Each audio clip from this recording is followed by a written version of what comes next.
Hello, truth seekers, and welcome back to Uncovered, the channel where we peel back the layers of history's greatest mysteries.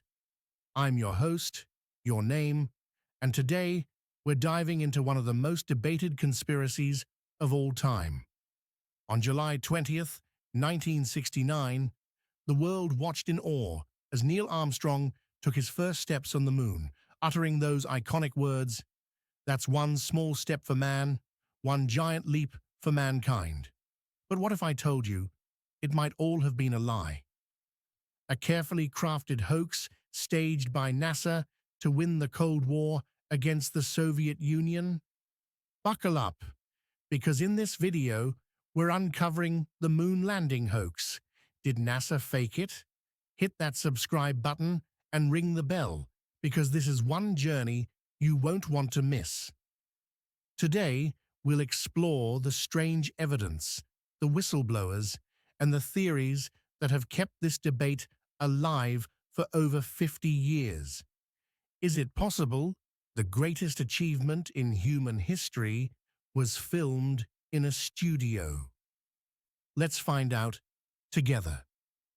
To understand the moon landing hoax theory, we need to step back to the 1960s, a time of tension, innovation, and a global race for supremacy. The Cold War was at its peak, pitting the United States against the Soviet Union in a battle not just of ideology, but of technology. The space race became the ultimate proving ground. In 1957, the Soviets shot the moon by launching Sputnik, the first artificial satellite. Then, in 1961, Yuri Gagarin became the first human in space. The US was falling behind, and the pressure was on. Enter President John F. Kennedy. On May 25, 1961, he made a bold promise to Congress. America would land a man on the moon before the decade's end. It was a gamble, a $25 billion gamble, equivalent to over $150 billion today. NASA was born, and the Apollo program was launched. By 1969, after years of setbacks, including the tragic Apollo 1 fire that killed 3 astronauts, Virgil Grissom, Ed White, and Roger Chaffee, the world held its breath as Apollo 11 lifted off on July 16th. 4 days later, Neil Armstrong and Buzz Aldrin made history. Or did they?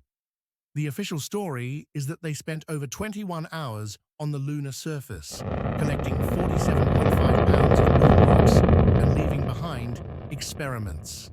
But almost immediately, doubts began to surface. Why? Because the stakes were sky high. The failure to get the Soviets could have humiliated the US on the global stage. So, the question arises, is the triumph of human ingenuity or the greatest cover-up of the 20th century? Let's break it down. The Apollo program involved over 400,000 people, from engineers to astronauts. But conspiracy theorists argue that with so many eyes on the project, someone would have leaked the truth if it were fake, unless, of course, they were all in on it. Players were kept in the dark, while a select few staged the event. We'll dig into that later. For now, let's look at the evidence that fuels this debate. So, what makes people believe the moon landing was faked? Let's start with the visual evidence, those iconic images and videos that have been replayed for decades. First up, the flapping flag. When Buzz Aldrin planted the American flag on the moon, it appeared to wave, even though there's no wind in space. NASA says it was due to a horizontal rod holding the flag in place, and the movement came from the astronauts adjusting it.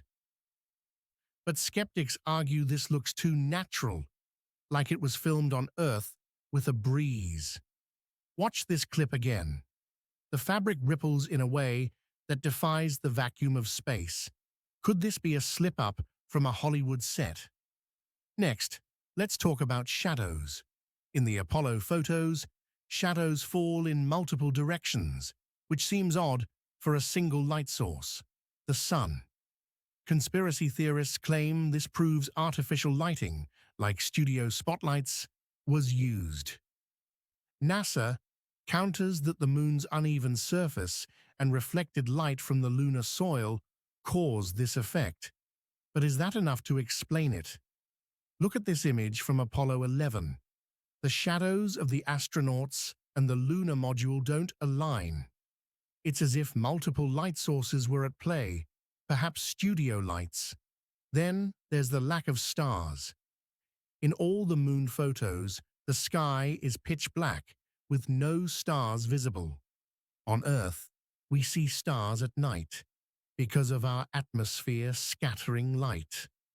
On the moon, with no atmosphere, stars should be even brighter, right? NASA says the cameras were set for the bright lunar surface, overexposing the faint starlight. Still, this has fueled speculation of a controlled environment, like a sound stage. Imagine a director yelling, "Cut the stars, we're on a tight schedule." And what about the radiation problem? The Van Allen radiation belts surround Earth, and astronauts would have been exposed to dangerous levels on their journey. NASA claims the spacecraft's shielding and the speed of transit minimized the risk. But some experts, like physicist Dr. James Van Allen himself, suggested the doses could have been lethal, leading to theories that no one actually went. Could the astronauts have survived such a trip? This is a calculated risk NASA couldn't take. Finally, there's the sea rock. In one Apollo 16 photo, a rock appears to have the letter C etched on it, looking suspiciously like NASA dismissed it as a hair or processing error, but the damage was done. These anomalies, combined with the political pressure of the Cold War, have kept the hoax theory alive. But it's not just the visuals. Whistleblowers have added fuel to the fire. In 2001, filmmaker Bart Sibrel confronted Buzz Aldrin, demanding he swear on the Bible that the landing was real. Aldrin, visibly upset, punched Sibrel, hardly the reaction of a man with nothing to hide, some say. Then there's the testimony of people like Bill Kaysing, a former NASA contractor who claimed the agency lacked the technology in 1969 and that the landings were filmed in Nevada. Could they be right? Kaysing estimated the odds of a successful moon landing at that time as 0.0017%, a staggering claim from someone who worked on the inside. Of course, the moon landing hoax theory isn't without its critics. NASA and mainstream scientists have provided a mountain of evidence to support the landings. Let's look at the facts. The Apollo missions brought back 382 kilograms of moon rocks, analyzed by geologists worldwide. These rocks have unique properties, lacking water and rich in minerals like plagioclase feldspar, not found that matched data from later unmanned missions like China's Chang'e program. Could these rocks have been faked? Some say yes, pointing to meteorite samples, but the volume and consistency argue otherwise. Then there's the laser reflectors. Astronauts left retro reflectors on the moon, which scientists still use today to measure the Earth-Moon distance with laser beams. This wouldn't be possible if the landings were fake. And what about the Soviet Union? As America's rival, they had every incentive to expose a hoax. But they never did, likely because their own tracking confirmed Apollo 11's journey. Their silence is a powerful counter-argument. Skeptics of the hoax theory also point to the sheer scale of the operation. Faking 6 manned landings across Apollo 11, 12, 14, 15, 16, and 17, with hundreds of thousands of people involved, would require an implausible level of secrecy. Leaks would have surfaced, unless, as some suggest, the Soviets were bribed to stay silent. But could a conspiracy of this magnitude hold for decades? Let's dive deeper into the technology question. In 1969, could NASA have pulled off a real moon landing? The Saturn V rocket was a marvel, standing 363 feet tall and generating 7.5 million pounds of thrust. It's still the most powerful launch vehicle ever built. The command module and lunar module were designed with cutting-edge engineering. But critics like Casing argue the computing power was laughable, less than a modern calculator. The Apollo guidance computer had just 74 kbs of memory. How could it navigate 238,805 miles to the moon and back? NASA says it was a triumph of human ingenuity, but skeptics insist it's evidence of a staged event. What about the astronauts themselves? Neil Armstrong, Buzz Aldrin, and Michael Collins underwent rigorous training, but their behavior post-mission has raised eyebrows. Aldrin's punch, Armstrong's reclusive nature, were these signs of guilt or just the weight of fame? Some point to the 1970s interviews, where Aldrin admitted the mission's risks, suggesting they might not have gone if they'd known the full dangers. Another angle, the moon's environment. The lunar soil, or regolith, was kicked up by the astronauts' boots, creating a distinct pattern. Hoax believers say this could be replicated in NASA counters with the sheer volume of footage, over 3,000 hours from Apollo 11 alone, showing consistent physics. But what if that footage was edited? The idea of a multi-year production gains traction here. Let's explore Area 51's role.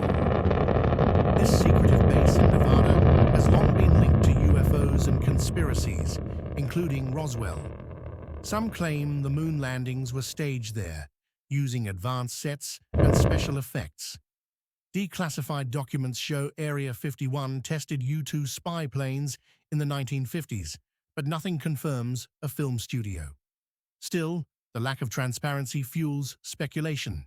Could Stanley Kubrick, fresh off 2001, A Space Odyssey, have directed it? His widow denied it, but the rumor persists. What about the public's reaction? In 1976, a Gallup poll showed 30% of Americans doubted the moon landing. Today, that number fluctuates around 5 to 10%. But online forums like Reddit's r/conspiracy keep the debate alive. Social media amplifies these theories, with videos dissecting every frame. Are we seeing a modern myth evolve, or is the truth buried in the noise? Now let's address the psychological angle. Why do people want to believe in a hoax? It's comforting to think governments can control narratives, especially in an era of distrust. The Vietnam War, Watergate, and JFK's assassination created a skeptical public. The moon landing, as a symbol of American triumph, became a target for those questioning it. But does that mean it's false? On the flip side, the scientific community stands firm. The Lunar Reconnaissance Orbiter, launched in 2009, photographed the Apollo landing sites, showing tracks and equipment. Independent researchers, like those at MIT, have validated the mission data. Yet, hoax proponents argue these could be fabricated with modern technology. It's a tug-of-war between faith in science and suspicion of power. So, what's the verdict? The evidence for a hoax, flapping flags, odd shadows, radiation risks, raises valid questions. The counter-evidence, moon rocks, laser reflectors, Soviet silence, is compelling, but not infallible. Maybe the truth lies in between, a partially staged event to boost morale, with real missions later. Or perhaps it's all a testament to human achievement, muddied by our need for mystery. What do you think? Did NASA fake the moon landing? Or is this just another uncovered myth? Drop your theory in the comments and let's discuss. If you enjoyed this deep dive, smash that like button, subscribe, and hit the bell for more uncovered secrets.